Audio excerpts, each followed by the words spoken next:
here at a Love's McDonald's Subway.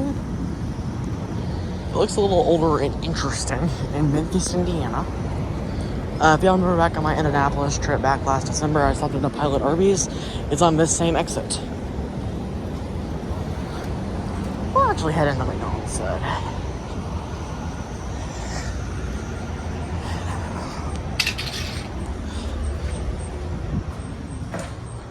Very typical looking McDonald's. Newer one.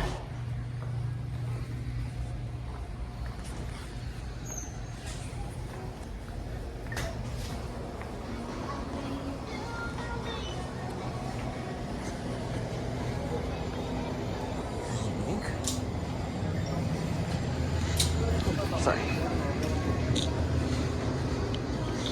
It's funny because this looks like, I mean, it's older, but it looks like they redid it. I also noticed one of the men's restrooms, like literally right as you walk inside the door. So it's a different one, that's for certain. And that's it.